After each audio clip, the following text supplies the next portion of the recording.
guys, Tambo here with your weekly core report. With the first week of NBA in the books, our Run Pure Sports hot streak continues. RPS has been on a roll, and NBA kicked off with some big winners. BigT hit 58,000 across both sites on opening night. New member Jeff Nugent hit for 10K. Shawnee hit for 22K. And on night 2, Eden Cohen shipped for a monster $250,000, taking down the main $888 tournament on DraftKings. On Wednesday, Locks hit for $72,000 on DraftKings, and on that same night, I hit my biggest NBA win yet, shipping for over $100,000 on FanDuel by simply using the premium content produced by our Run Pure Sports team. Glock's heat map provided me with the info I needed to build my lineup and help me ship. And it wasn't just NBA producing big winners. BigT pushed Gus the Bus Edwards hard on the Sunday Morning Wood Show. I know we're saving money at running back this week, but are you spinning up for Derrick Henry? Yeah, I mean, I can't play Derrick Henry when I'm playing Gus the Bus. I mean, that's tough. How did every game finds its way back to Gus? Gus went off, scoring 2 touchdowns at only 2% ownership. Make sure you're subscribed to our YouTube channel to get great calls like this for free on a daily basis. Gus was also featured in Big T's player pool, along with Bengal stacks. The Week 7 Burrow to Chase connection was on fire, leading to some big wins for RPS members. Congrats to P451017 for riding that stack to $15,000. And shout out to DK for 5 for staking Corey Pooler, who hit for $1,500. DK for himself hit for $4K on the afternoon slate. To top off the week, our members ran pure in some Showdown contests too. Last Thursday, I shipped another King of the Beach seat with plays I highlighted in my attack plan, available to premium members, featuring Jawan Johnson in the captain slot. And the winning continued on Sunday's Showdown slate with a slew of RPS logos sharing in a first place finish. Congrats to Bring the Noise, who entered 2 different lineups, which actually both tied for first. He was joined at the top by fellow RPS members Sully's World, Nuance 7, Molliver, Jay Gingery, FF Guru TX, Dub KJ, and T-Brad 30 joined in, turning $68 into $1,600. Shout out as well to member Alec for turning $20 into $10K in MLB. Congrats again to all our members. If you want to be featured in the core report, drop your winning lineup in our Members Never Win channel in our premium Discord. If you're not a member, join now. You won't find a better value with all sports included for one low price. Remember, if you're not winning with us, you're watching us win. Until next time, let's keep running pure. It is the Old Guys Pod. We got a 3-man booth today. Spread is off. He's working. I'll just say that. He's lifting boxes today. We've got JT Hayes. We've got Uncle Tizat. Is that a Kentucky shirt, sir? Of course it is. And then I'm Holden, and it's wonderful to see everybody. On today's show, we'll play Why Would You Play a Falcon? A wonderful new bit from JT. That'll be great. We'll hear the story about Uncle T. Now, Uncle T had to go early today. Uncle T, talk to us. What was the big deal going on tonight that we had to tape this during the daytime before I've gotten nice and lathered up? I mean, I could have went later tonight as well. I think we all kind of wanted it at 4, but yeah, I have a little open house tonight. My daughter for high school next year for Peyton. So yeah, I got to get out here, within an hour or so. So appreciate you guys getting on a little bit earlier here. I do miss Spread, and we got to make sure he's not in the newspaper or anything, right? Usually start the show Spread, have you killed anyone lately? Yeah. And he's not here this week, so people could be wondering, did it finally catch up with him? But hopefully Spread's okay. And I just did a show with him, Uncle T. He did kill someone with a meat cleaver, but and Tyler also from the bet side said that he discarded the body. So both of them are kind of in murder cahoots right now. Was Tyler's internet working any better? I have no idea. I don't know. Between him and DC, they use like Cricket Wireless for their freaking internet. It's the worst thing ever. JT Hayes, very busy man is what he says. Talk to me here. We got the World Series coming up. I know you've got to be excited about that. Wonderful things in the world. Russell Wilson acting corny. Pick whatever you'd like to talk about. Go with it, my friend. Well, let me start with, just before we came on, I did get a text from Spread asking me how he could remove his fingerprints. So I think that's what he's doing. You're the guy to ask. He's bathing his hands in hydrochloric acid, and then he's going to scrape off those digit prints to make it a little bit easier to get through life unchallenged by the authorities. But yeah, it's been a busy week. Am I excited for the World Series? Yeah, I mean, I am. I'm a baseball fan, right? So you've got the best team, I think, throughout the year in all of baseball in the Houston Astros. And then the team, it's always one of these teams. It's always a team that gets just super hot at the right time, and that's the Philadelphia Phillies. They've gotten outstanding pitching, even from Ranger Suarez, who maybe they didn't quite expect it from, and just the team is just absolutely smashing the ball. I mean, Bryce Harper, Kyle Schwarber got hot. Hoskins has had big games. Castellanos has come through. The guys at the bottom of the order. So I do think if you're just looking at on paper talent, that Astros pitching staff, the bullpen, very difficult matchup here for the Phillies. But if you look at, I guess, the trends, if you look at who's hot, if you look at that, who's got the mojo going here coming into the World Series, both teams, right? I mean, the Astros sweep the Yankees. I mean, it's amazing the Yankees got that far, to be honest, given some of the flaws on their team. And the Phillies, just no hotter team in baseball throughout the playoffs. So it's going to be interesting. And we get it the first week in November. I mean, just a great time of year. We've got the NBA just started up and kicked off, NFL, which we're going to talk about here in maybe 25 minutes.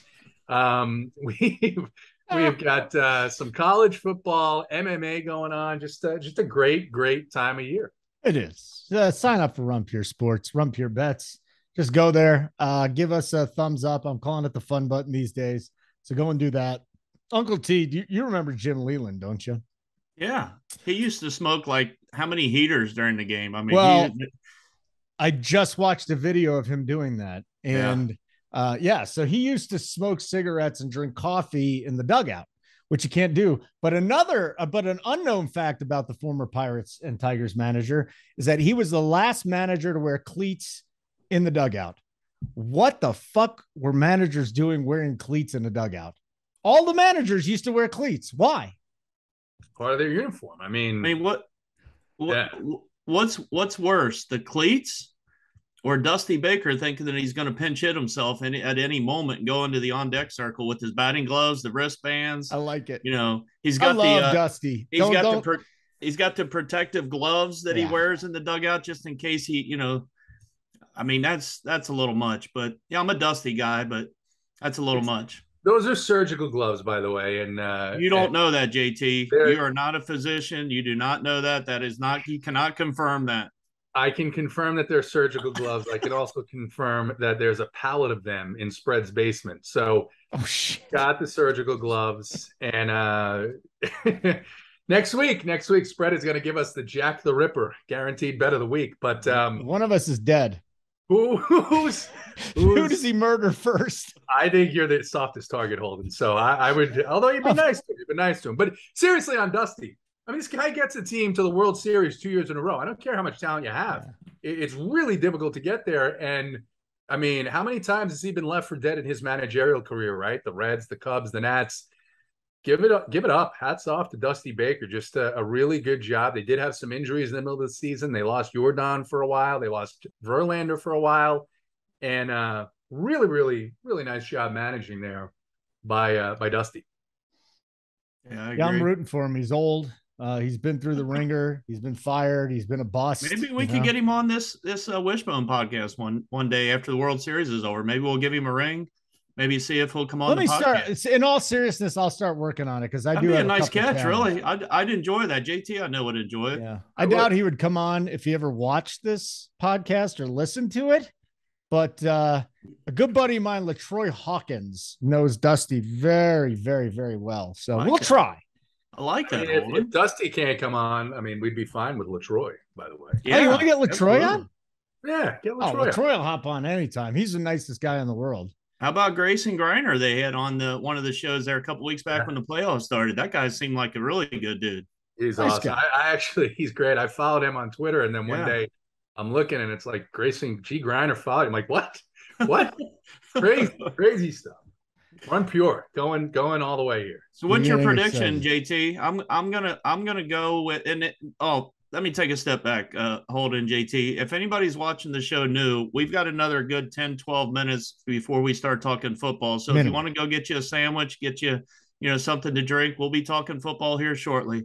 But I'm going to go, I agree with you on everything you said about Philadelphia. I'm going Houston in 5. I just think, JT, that you mentioned some of the things. I mean, the pitching, they've got pitching. You get into this bullpen of Houston and people are like, yeah, they don't give up much. They don't give up much. They don't give up anything. Like, they literally can run 3, 4, 5 guys out there on any given night. And one's just as good as the other. And I just think, sometimes, Philly hasn't been there since 2009. I think they're definitely happy to be there. They're definitely got a good chance to win. Don't get me wrong, but I am going to go down to Friday afternoon. I'm going to take a long lunch period, guys. I'm going to take my planner with me, act like I'm going to a meeting. I'm going to go down to the sports book and I'm going to place a decent wager on the Houston Astros to win the World Series. So that means fade Uncle T and take Philadelphia. Only an old person would actually go to a sports book to place a bet at this point. Well, that's funny you mentioned that, Holden, because Big T gives me shit all the time, but that's okay. I'm good with that. I don't change who I am, Holden. But why don't you just use an app? There's so many. I can't. It's not legal here, donkey. I got to go. It's not legal. I got to go across into Indiana, which is about a 30-minute drive. But the thing is, you go right across the river into Indiana where it's legal. The sports book's only 2 minutes from there. So I just go on into the sports book. So I make a couple wagers. I go in and play some blackjack, and then everything's good. But Big T gives me shit about that all the time. I don't blame him.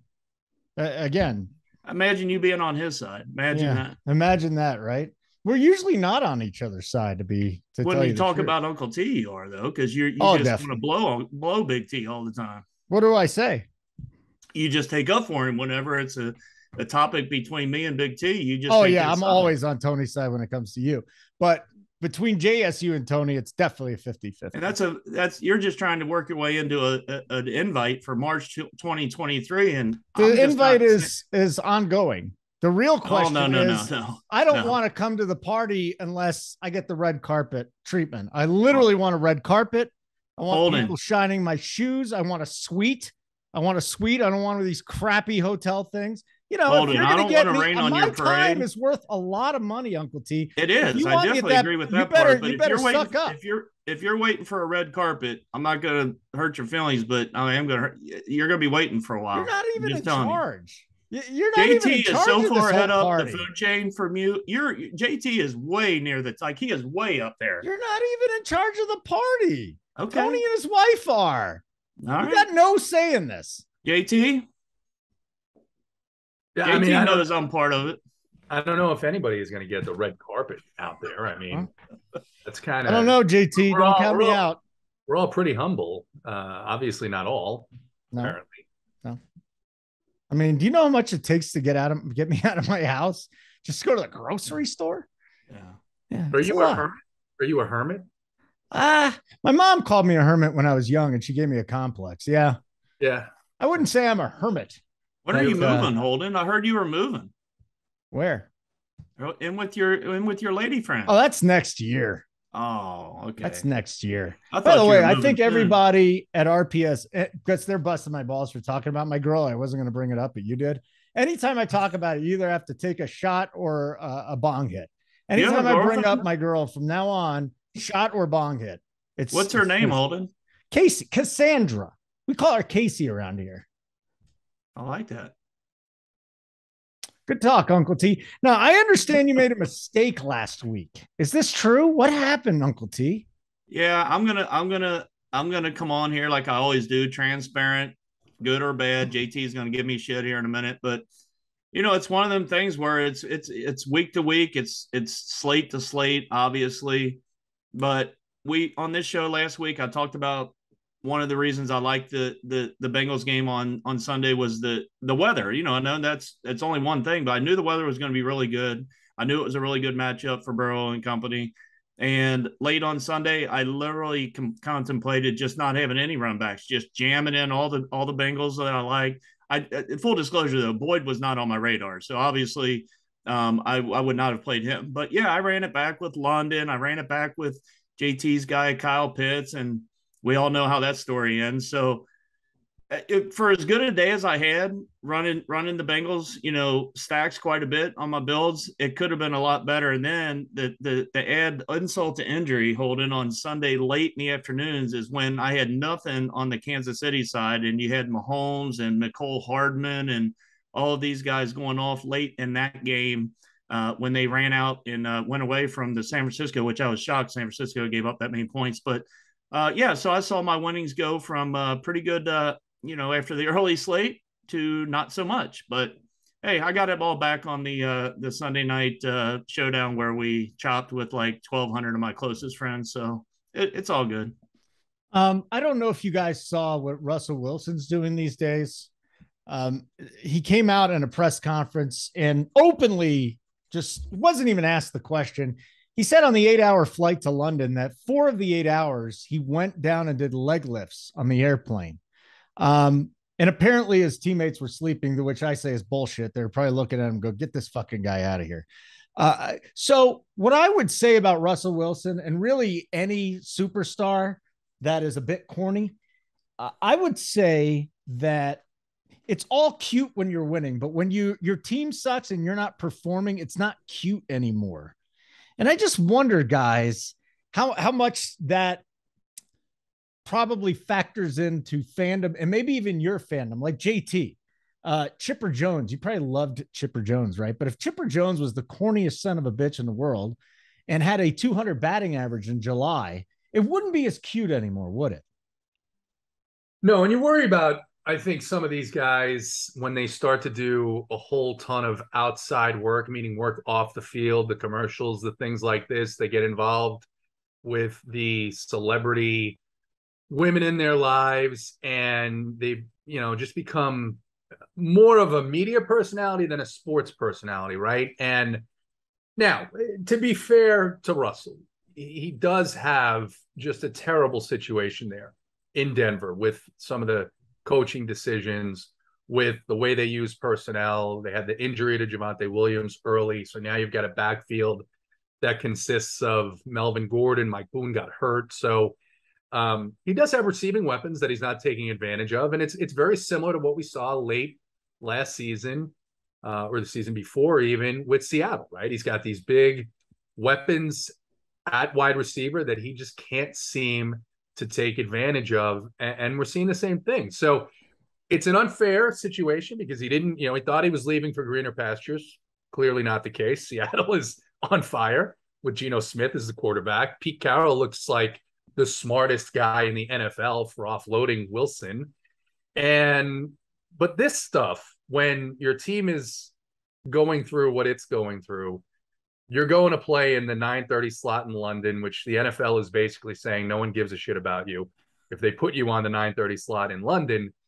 And what is the point of that statement, right? What's the goal there? What's the goal? To get a little attention for himself? That's terrible. Yeah. That's terrible for a leader to do. And more so because what are the teammates supposed to be doing? Exercising on an 8-hour flight? They're supposed to be sleeping. They're going to get there. They're going to have walkthroughs. They're going to have practice. They should be. It depends on the time frame and how they adjust to the time change and whatnot, what their plan is, whether to sleep, stay up. I don't, depends on your personality. But it's a statement with no purpose. I want to hit on Uncle T's comment there about the Bengals and the Falcons because I commented on this on this show, which, by the way, also on this show, Holden, Keenan Allen played last week. But yes, he did. How did he look? It doesn't matter. He played. How did he look? We're adamant that he was not playing. Well, he did, and he sucked. Which was even better because we could I'm on fade him. JT's It side. doesn't matter. You were wrong. Just apologize. I'm not going to apologize. He actually said he would. I'm glad he played because I faded He actually him. said he would come on this show and apologize this week if he was wrong, and he didn't. JT, you're right. Did you play him since he was in there? No, JT? that's not the point. Did you play him? Yes or no? Here's what I said. Did you play him? If he plays, of course not. I said Okay, if good. he plays, that makes it a little bit more difficult of a situation on the Chargers side because you don't know exactly what the usage is going to be. And said I was still interested in Austin Eckler, who was the guy to have on that team. But anyway, That was awesome. moving on. I liked T. Higgins last week, and I pretty much faded Chase, played Higgins where I played Burrow. And the reason why is because I had said the Falcons defense had looked a little bit better. And A.J. Terrell has been very good so far this season. It's shutting down the wide receiver ones. He's a top quarterback up and coming. And AJ Terrell on the, I think, second drive of the game goes down with a hamstring. And as soon as that happened, I knew my day was pretty much over because the defense there is so much different without him. But on the Falcons side of the ball, when you see that they're giving Caleb Huntley and Tyler Algier like 10 to 12 carries apiece every single game, plus Mariota's 6 carries, and the target range for London, for Pitts, and for Olamide Zaccheaus, by the way, is like 3 to 5. There's just no reason to play any of these Falcons moving forward. It doesn't matter the game script. They're going to run the ball. They're going to keep it out of Mariota's hands. Everyone saw what Kyle Pitts did at Florida and wants him to be like a Travis Kelce, wants him to be like Mark Andrews. It's not going to happen in this offense. It's not going to happen with this coaching staff. It might happen if they get a quarterback there, but I think it's fair to say you just cross the Falcons off every single week from here on out. Most profitable bet this season is under on Mariota pass attempts. Oh. They just don't throw. Yeah, Holden, I was just going to mention that's a great point if I can interrupt, because while JT was talking, I was looking like, the game before that when they dominated the 49ers, right, at home 2 weeks ago when they got up from start to finish, he was 13 for 14, and you could understand it, right? The 14 attempts, they had but they had a good game script for him not to have to throw. But last week, he's 8 of 13, and they're in a trailing game script the whole time where, again, I'm trying to just get anything on the other side just to run it back. And they just, like, to JT's point, again, I'm making it for him in his defense. Like, I don't get it. I don't understand what they're doing. And then they're giving them guys, like you said, 12 to 15 carries each. It makes no sense. So they came out 28-7, trailing 28-7 with a 3-and-out that was like 3 2-yard rushes. And you just have to look at it and say, I'm not going to try and make one of these wide receivers work because they're going to be cheap.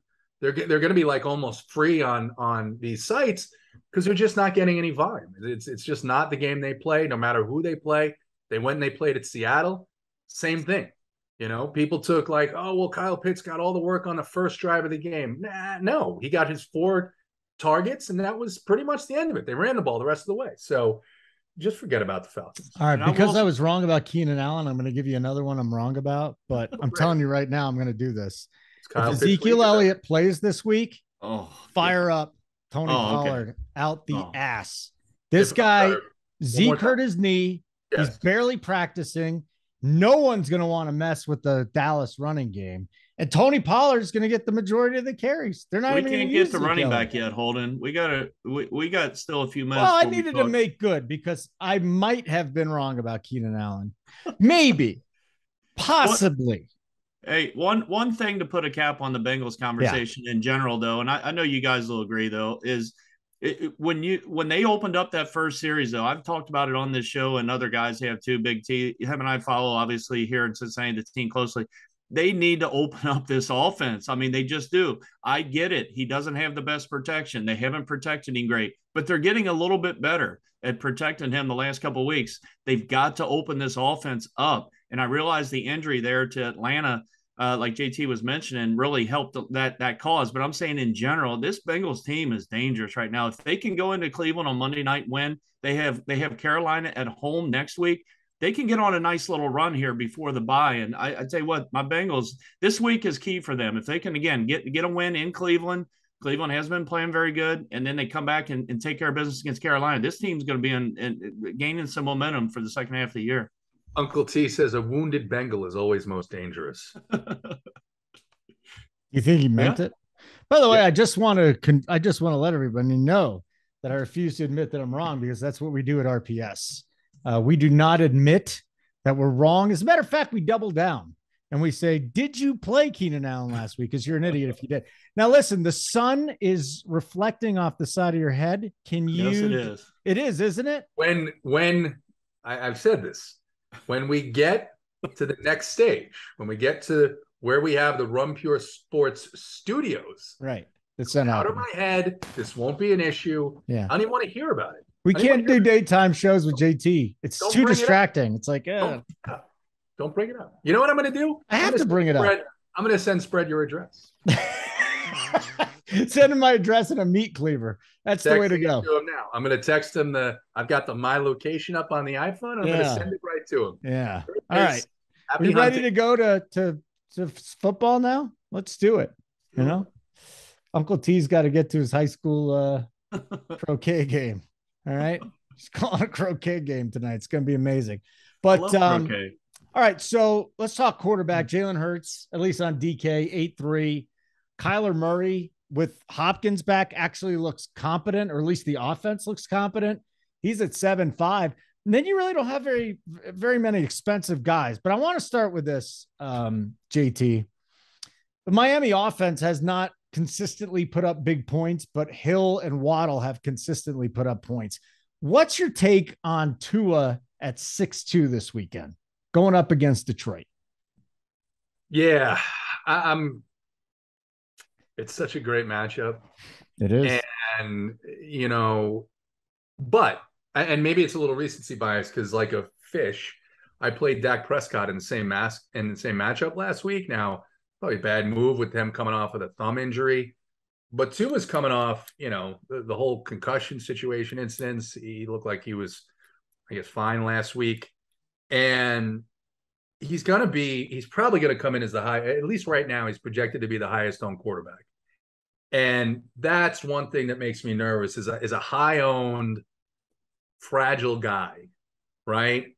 Can't argue with the matchup, but they have gotten Raheem Mostert involved a little bit more. So it's a good matchup for him. It's a good matchup for Hill. Good for Waddle. Waddle's, in that nice mid-range price point. And they have Miami on the season, 64% passing. So it's just a situation that's great. It's a question of, do you want to spend up a quarterback and go all the way up to Hurts? You can get him, you get Tua for $2K cheaper. There's some other guys here to consider. But I do think you're going to see that Tua is probably coming a little higher owned than that, because you look at the pricing on some of the running backs that I think people are going to want to play this week. And it's a tricky week in terms of salary on draft. So who are you looking at? Is Ellinger in the mix at 4K? Not for me. Okay. Not for me. I think that's a good matchup for Jonathan Taylor, to be honest. Looked like he got back right. But I don't know. I don't know if I could play Ellinger. I don't know a whole lot about him. I know that they made the change, but I don't know if I'm going to go there. Okay. Who are you on, Uncle T? Yeah, I think first thing we need to really talk about in general is how, we're missing three of the top 5 fantasy quarterbacks are on the other slates, right? We got Lamar tomorrow night against Tampa Bay. We got Brandon Allen on Sunday night against Green Bay, and then obviously Burrow in that game against Cleveland. So yeah, with Hurts, $8,300. I'm definitely not going to talk you off of him if you wanted to go there. It's definitely a little pricey, but he's definitely warranted as the top dollar guy this week, in my opinion. Might have more interest in going down a little bit. Again, you mentioned Kyler Murray getting it together a little bit. Obviously targeted Hopkins. I think it had to be double-digit targets for Hopkins. He definitely looked more comfortable with Hopkins back in that offense. But I don't know. I'd rather probably go. You guys are going to make fun of this one. I do like. Let me take a step back. I do like Tua quite a bit. I think he definitely will be owned. JT probably the highest owned in the quarterbacks, but at the quarterback position, I just don't worry about it as much than I do the other positions. I think quarterback, I'm a little. I don't worry about it as much. I don't mind it as much, is what I'm saying. If he's, they all seem like they come in 15 to 20, 10 to 15, whatever it is. So I don't mind Tua, but I like Kirk Cousins here a little bit. I think this game, well, I don't know where he'll fall, come Sunday, but it's 1:00. We're in the right time slot for Big Kurt. And he draws a pretty good matchup here. They've got a total sitting at 49 right now in this game. So obviously there's going to be some points both ways. And if people are going to maybe go to Kyler at 75, you can save $1,400 in the same game, the same basically script of, maybe going back and forth. I don't mind maybe taking a shot at Kirk Cousins here. So, and then I got a couple guys down below that JT didn't mention that, again, it's Wednesday, like we always say, it could change, but a couple guys in the mid-range I always like to talk about if we like the matchup. And you got Daniel Jones, who I don't know that I've ever played Daniel Jones or haven't played him this year, but 5,700 going up against Seattle. Again, I know Seattle did what they did, last week and kind of, well, they really dominated the Chargers, to be quite frank, and they held Herbert pretty much in check. Herbert didn't do anything, but $5,700 in Seattle, as long as the weather is good there, I think that could go back and forth. And then Jared Goff in the other side of the Tua game, similar to the point I was making with Murray and Cousins. If you wanted to get away from her or from Tua, why not maybe try to go on the other side and grab Jared Goff in the same game script? It's a 52 total there. So again, not sure if JT agrees with kind of where I'm going with this, but there's ways to get different. It feels like even at the quarterback position without getting into these other positions with these higher total games this week. So I think there's, to his point a minute ago, I think there's a few different ways you can go depending on pricing. JT, who do you like? Who's at the top for you? Yeah, I mean, I saw the price point on Daniel Jones. That's interesting with his rushing upside, obviously considering what the weaknesses are of that Seattle defense. Looked at Goff. The thing with Goff, right? We got to see what happens with Amon-Ra St. Brown and how does that leave him in terms of who's available for his receiving core, if DeAndre Swift is going to be back. So there's some question marks there that have to be answered throughout the week, but definitely a good price point. He's coming off two very difficult matchups, right? Against the Dallas defense, against New England, outdoors in New England. So I think they're interesting. I do like Hurts a bit. I mean, 59% rushing for this Philadelphia offense, and a lot of that is Jalen Hurts. So you look at this Pittsburgh defense, and I think they can take advantage of that for sure. So those things are good. And then, yeah, so far that's it. Nobody else. Geno Smith maybe against the Giants. I mean, Smith is still priced down relatively, 5,800. So Giants defense has been better, but that's a tough trip, right, out to Seattle. So we'll see. It's early, but those are kind of the ones that I'm tossing around. I'm not saying don't play Tua because he's 12% owned. That would be a ridiculous comment. My point on him is I think he comes in significantly higher than that. It's a great matchup. I can see playing him. I can also see an advantage over the field of not playing him if somehow the injury bug hits him again, right? This is a guy who's a fragile quarterback. They're going to be careful with him. If he gets hit, if he gets thrown to the ground, he's leaving that game. And that's, you hate to think that way, but I think you have to, especially with the way things transpired over the course of those 3 weeks there, when they let him play on like 3 days. Just the last thing on Ellinger, because I want to go back to this. I think he'll probably be popular in cash. We don't really play cash here, but at 4K, you could just jam everybody in. He ran a little bit of Texas. I think he ran for about 1,000 yards over his last 2 years.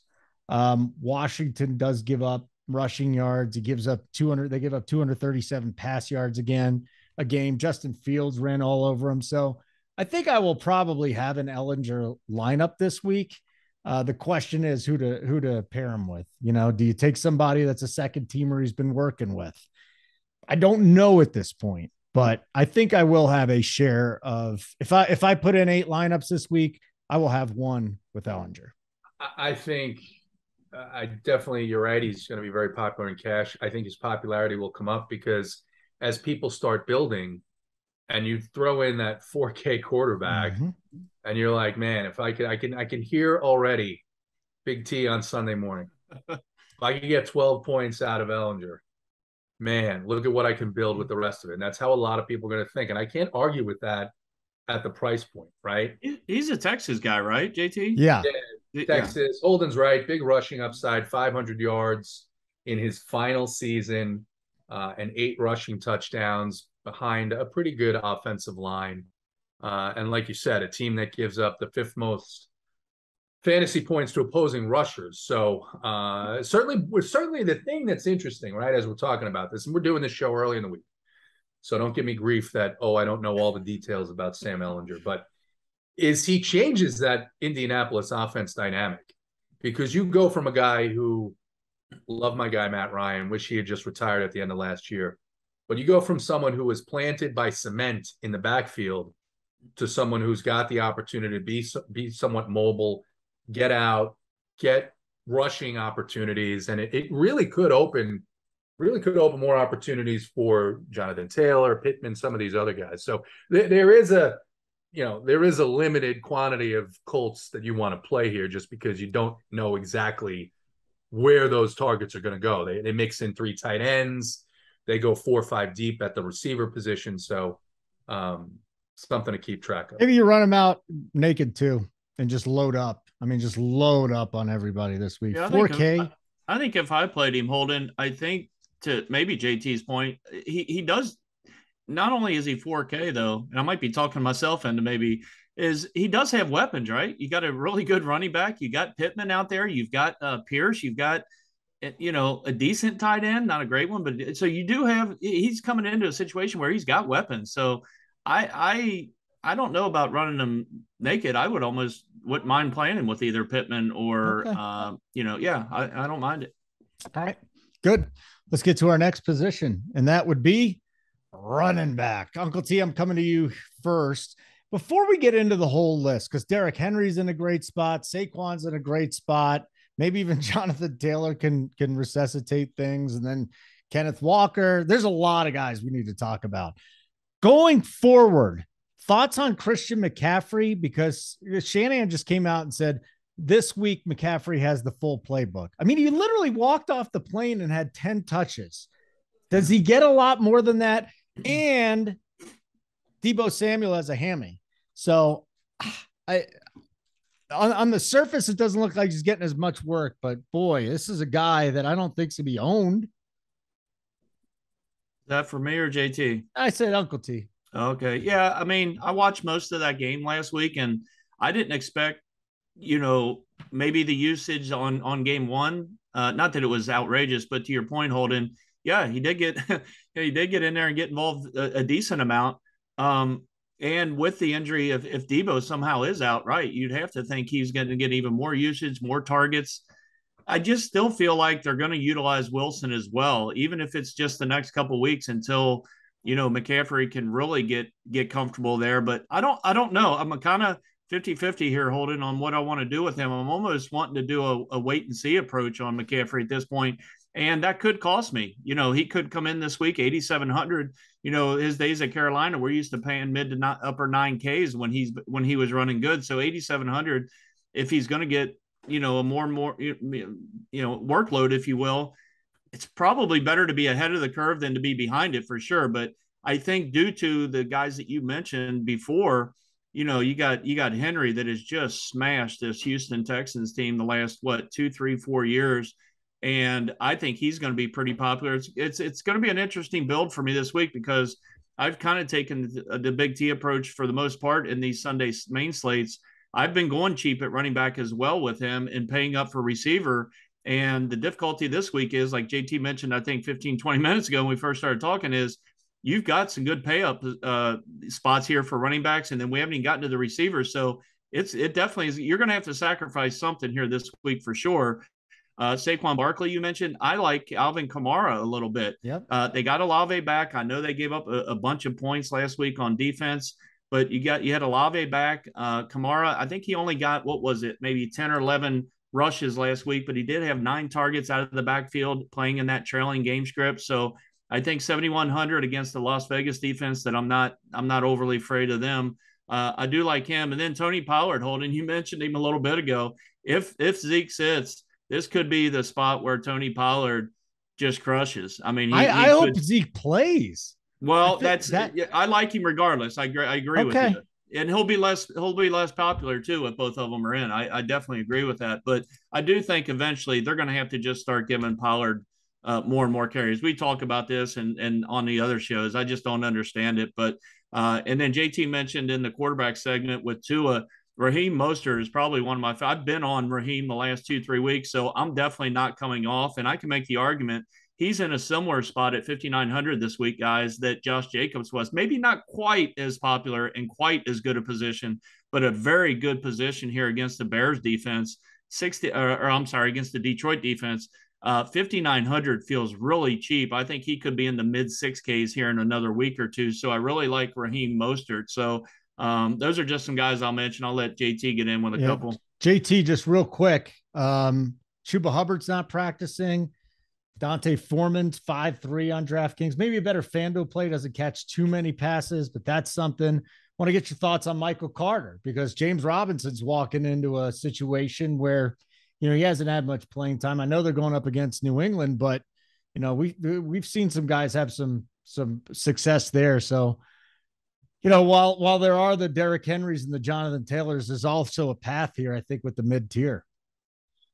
I don't know about the Jets guys. For me personally, those games just generally suck.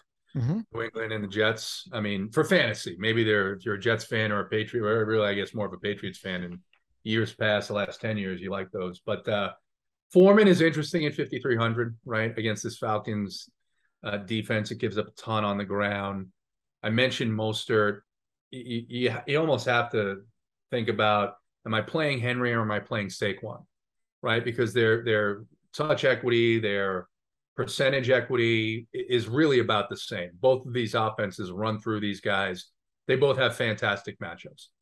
And that's where the Ellinger conversation becomes interesting, because you can go Saquon Henry, get up to Ellinger, and play somebody here in the mid-range like a Mostert. I noted Pollard because, yes, you've got Zeke questionable, and like you said, they expect him to suit up, but what does that mean? Does that mean they're going to roll him out there? I mean, on McCaffrey, I just wish he got traded anywhere else so I could use him with confidence. Really can't use anybody in the San Francisco offense with confidence. Just have no idea what the wizard out there is going to do. I do like Miles Sanders a little bit. I talked about Philly's, 59% rushing percentage, and it's not the toughest matchup. It's not the best matchup, but 6'6" for Miles Sanders, 19, 17, 29 touches his last 3 games. They're 10-point favorites. So I think that could be an opportunity where Sanders has finally looked like he's in control of that backfield with snaps and everything. So 6'6" at a very low percentage ownership. I think he's interesting. Can't forget about what Walker has done. Can't forget about Damian Pierce and the touches. And then neither of you guys mentioned Josh Jacobs. Josh Jacobs' last 3 games, 39.5, 33, 37.5 fantasy points.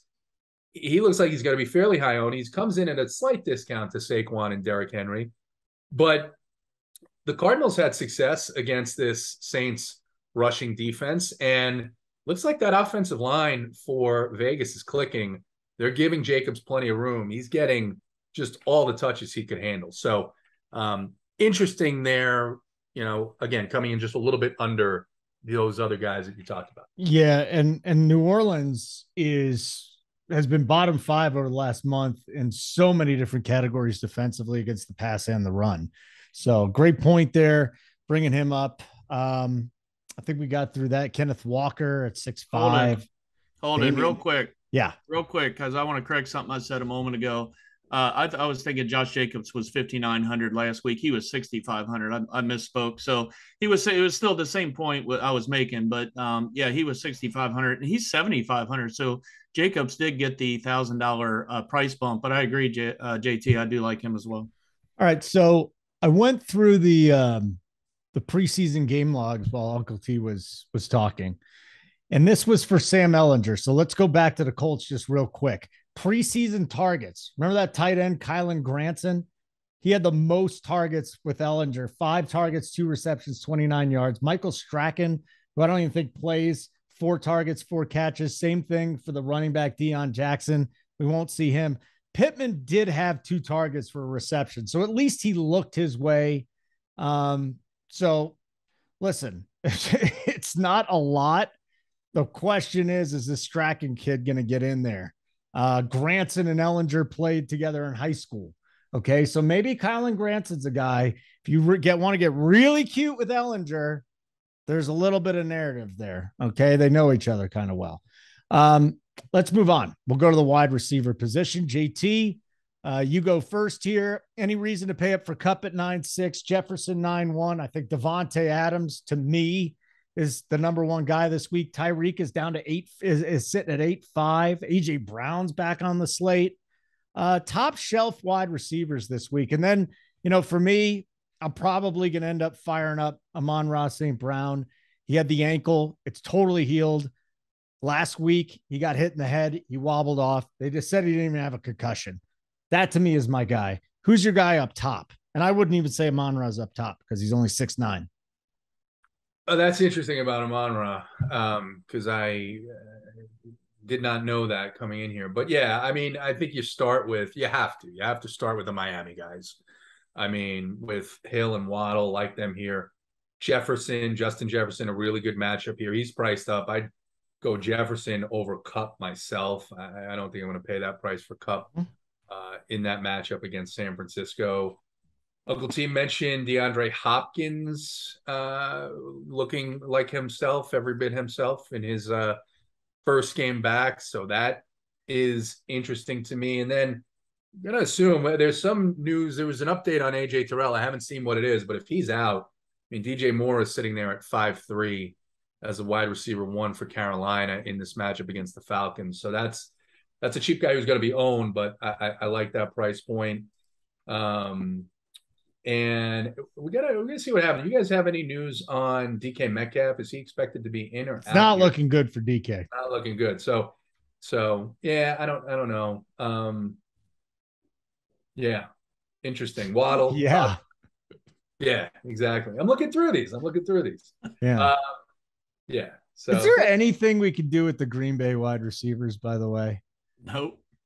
And they're not on the slate. I would just say they're not on the slate. I just need to, if we're talking about wide receivers, I need to get this off my chest. Aaron Rodgers, I've never seen a quarterback more frustrated than this guy. And that includes Tom Brady yelling at his offensive line. Aaron Rodgers, if you read lips, he says, "What the fuck are you doing?" to his wide receivers at least 3 times a game. At least 3 times a game. All right, I just need to get off my chest.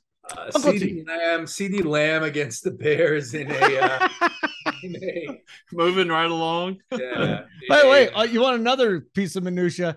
JT Hayes, who always screws up the names of guys, did so earlier in this show. I don't remember who, but Mangone is coming for your job here because he called Raheem Mostert like Gobert. He's totally an NFL. Whose name did I mess up in the show? I didn't mess up anything. I'm sure there's one. I'll go back and listen. No, there's not. You would have corrected you because you can't help yourself. You would have corrected me on the spot. No, I didn't because I didn't want to embarrass you. Sorry, you would have been a total. You know what? Hold on. What position were we talking about when you? I'll go look it up. I'll find out which one you talked about. Make yourself fucking useful. Yeah.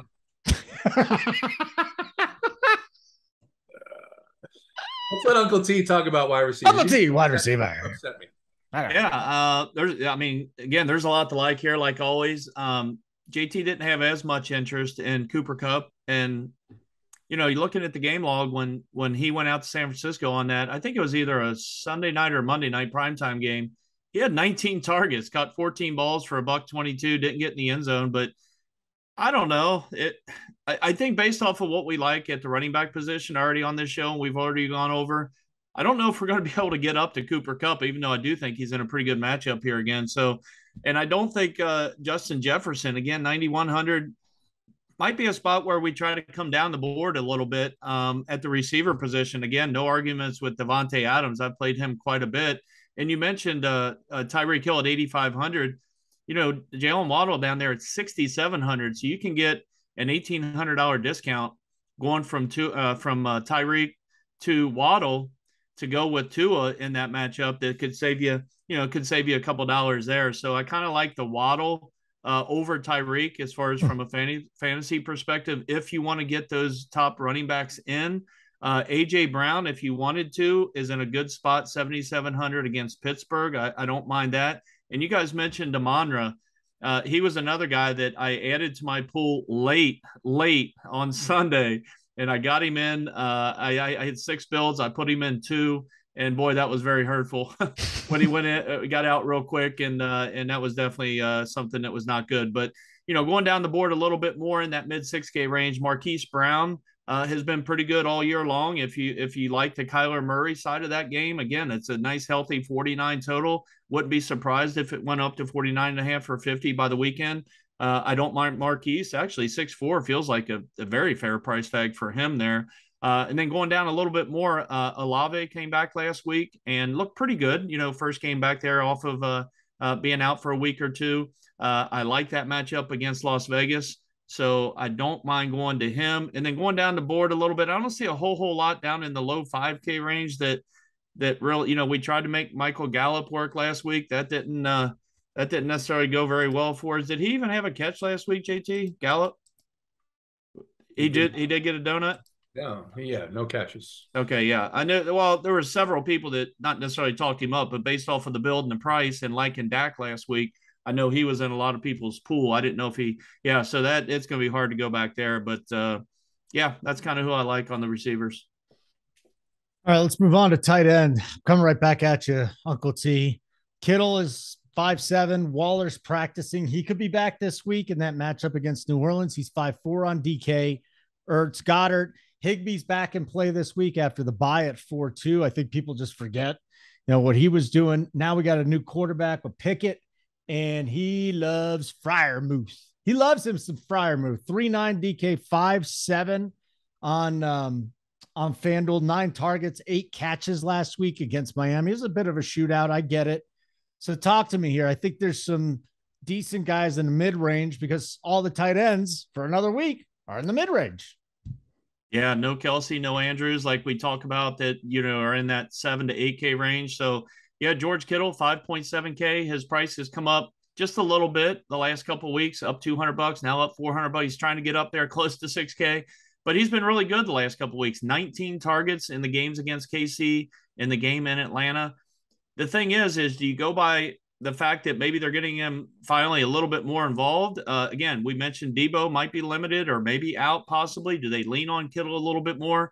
Then you go back to the last game they played in San Francisco against the Rams, and he had 4 targets. He had 2 catches for 24 yards. So I don't know if that was as much. He wasn't involved necessarily that night. I kind of remember it for the most part. He was used a little bit more as a blocker in that game from what I remember. So, but he's been playing a lot better, getting more targets. So I don't mind him at 5.7K. Zach Ertz at 5.1 in the matchup in Minnesota that I've talked about a few times today that I really like that game environment, Minnesota and Arizona. And then going down a little bit more, everybody, I agree with the Freiermuth for first off, 3.9K. Holden, very good play there. Gesicki, 2 weeks ago, he had the ceiling game for sure. I didn't go back to him. I know some may have last week. Didn't do much, but now he goes back after, again, maybe people went to him. He let them down. 3.8K in Detroit. If you somehow want to make, double stack that game with Tua, maybe grab Gesicki in that stack as well. And then the last guy I'll mention is Juwan Johnson. Again, another game feels like I've talked about quite a bit, the New Orleans and Las Vegas game, which, what's that total, JT? Do you have that one offhand? Yeah, 49.5. I knew that was starting to get up there as well. I think that could be popular from a fantasy perspective. So he coming off that big game, though, I don't know if I want to chase it after week after that. JT tight end. It's ugly. Yeah, I like Gesicki. 3.8K. It's a nice price point for someone who's had 7 targets each of the last 2 weeks. Irv Smith is just 3.5. He's had 9 targets the last 2 weeks. That's in the matchup against Arizona, who is yielding the second most fantasy points to opposing tight ends. Ertz, Uncle T, I looked at him, and then I'm like, now they've got Hopkins, they've got Brown, you've got Moore in there. Everyone in that offense saw a significant decrease in targets with Hopkins back. So I don't know if I could pay that 5-1 tag for him with everything else that is on this slate. That's seems a bit more solid in terms of probability. Kind of with you too on Juwan Johnson. Yep, great game. Again, the Arizona matchup is big, right? Because they just don't cover the tight ends. Vegas yielding the 3rd most fantasy points to opposing tight ends, but is he going to have 2 big games 2 weeks in a row? He could, because they don't have any receivers. I mean, we have to see if they're missing Thomas again. then yeah, he could get more targets, and that's an interesting price point. His price only went up a couple of $100. So Freiermuth is I just don't know if I want to target anyone from Pittsburgh in that game against Philadelphia in Philadelphia. Again, they're 10.5 point dogs there. But if I was going to, it would probably be one of the cheaper guys. So yeah, other than that, probably not a whole lot for me at tight end other than those names. All right. Fuck defense. We'll figure it out as it goes. Uncle T, have a great time at your open house tonight. Scout some girls for basketball. JT, I don't know what you got going on, but I'm sure it'll be just amazing. Anyways, Spread will be back next week unless he's arrested for serial killing. And it was wonderful hanging out with you guys today. For JT, Uncle T, I'm Holden. Simon, even though you're not part of the show, get us out of here.